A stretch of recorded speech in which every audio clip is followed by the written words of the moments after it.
আসসালামু আলাইকুম।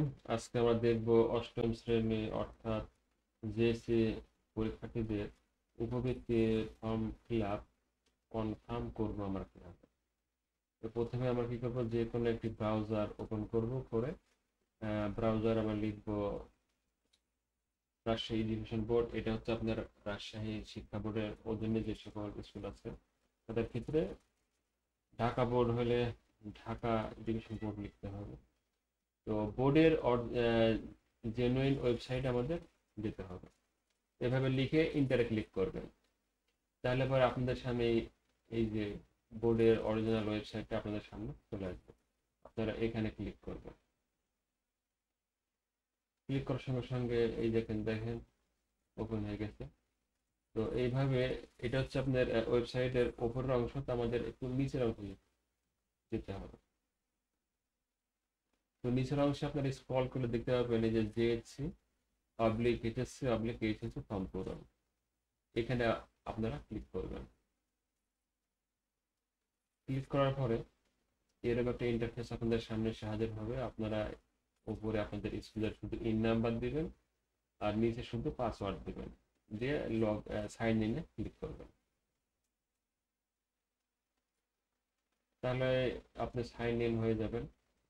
এরকম একটা ইন্টারফেস আপনারা দেখতে পাবেন এবং এখানে আপনারা দেখতে পাবেন ই ফর্ম ফিল আপ, দেখতে পাচ্ছেন। আপনারা এখানে ক্লিক করবেন, E F F form fill up.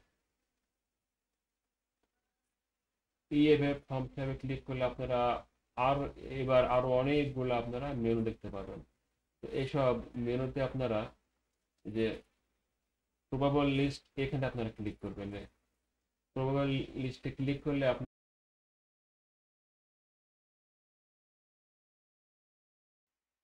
তো যে সকল শিক্ষার্থীদের আপনারা উপবৃত্তি দেওয়াবেন সেই সকল শিক্ষার্থীদের ওই যে নামের উপর দেখেন লেখা থাকবে ক্লিক ফর্ম ফিল আপ, ঠিক আছে।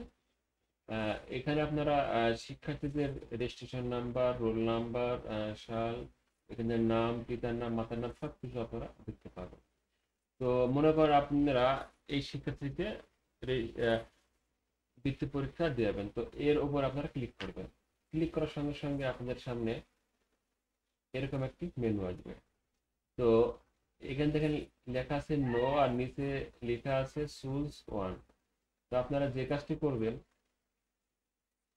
উপরে এস দিবেন আর নিচে দেবেন অল, সবার ক্ষেত্রে এস এবং অল কনফার্ম সবার ক্ষেত্রে দিয়ে এই নেক্সট বাটনে আপনার ক্লিক করবেন। যে নেক্সট বাটন আছে এখানে আপনার ক্লিক করবেন। ক্লিক করার সঙ্গে সঙ্গে আপনাদের কাজ হয়ে যাবে। এইভাবে আপনারা অনেকগুলো শিক্ষার্থী আপনারা কনফার্ম করবেন। যখন মনে করেন আপনাদের শিক্ষা প্রতিষ্ঠানে 60 জন 70 জন স্টুডেন্ট আছে, সেখান থেকে আপনারা 20 জনকে বাছাই করবেন। তো 20 জনকে ওইভাবে বাছাই করার পরে আপনারা এই যে কনফার্ম ফর্ম ফিল আপে আসবেন, ঠিক আছে। আমি আবারও বলতেছি, 10 জন 20 জন অর্থাৎ যে সকল শিক্ষার্থী উপবৃত্তি বৃত্তি পরীক্ষা দিবে তাদের নাম ওইভাবে ফর্ম ফিল আপ কনফার্ম করবেন। করার পরে এই যে কনফার্ম ফর্ম ফিল আপে আপনারা আসবেন, এসে এই যে এখানে আপনি ক্লিক করবেন। এখানে ক্লিক করলে কি হবে, ওই যে সকল শিক্ষার্থীদের আপনি বাছাই করলেন, যেমন আমি 7 জনকে বাছাই করেছি, ঠিক আছে, এদের নাম একবারে কি হবে কনফার্ম হয়ে যাবে,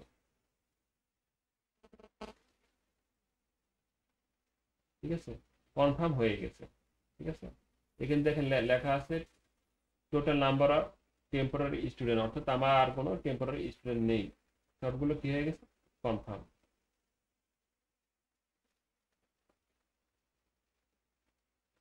এবার আপনি যে কাজটি করবেন, পেমেন্ট ডিটেলস, বাম পাশে দেখেন লেখা আছে পেমেন্ট ডিটেলস। পেমেন্ট ডিটেলস এর উপর আপনি ক্লিক করলে পরে আপনি এরকম একটা ইন্টারফেস দেখতে পাবেন, আম, যেখানে আপনার কতজন শিক্ষার্থী, এখানে দেখেন 8 জন দেওয়া আছে, 6 জন মেল, 2 জন ফিমেল ইত্যাদি তথ্য, আরো তথ্য আপনাদের সামনে থাকবে। এই তথ্যগুলো আপনারা দেখতে পাবেন এবং টোটাল ফি এখানে দেখেন দেওয়া আছে 4800 টোটাল। তারপর এখানে আপনারা প্রিন্টে ক্লিক করুন, প্রিন্টে, কারণ এটা আপনাদের প্রিন্ট করতে হবে। প্রিন্টে ক্লিক করবেন। ক্লিক করার সঙ্গে সঙ্গে আপনার সামনে এরকম একটা ইন্টারফেস আসবে। এরপর যদি মনে করেন আপনি সেভ করবেন, তো এখানে সেভ থাকবে, এরপর আপনি সেভ করে দিবেন। আপনার পোর্ট্রেট বা ল্যান্ডস্কেপ এখানে সিলেক্ট করতে পারেন। এটা তো সেভ ফোল্ডার, আপনি কোথায় সেভ করবেন? আমি ডাউনলোডে সেভ করলাম।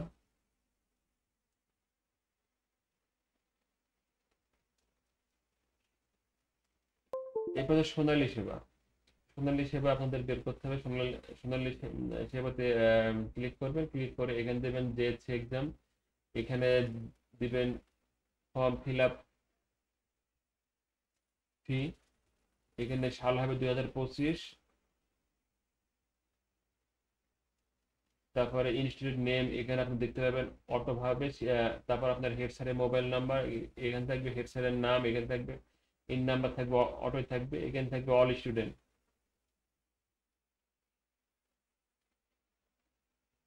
এখানে দেবেন 8 জন, এইভাবে দিয়ে এটা নেক্সটে ক্লিক করবেন।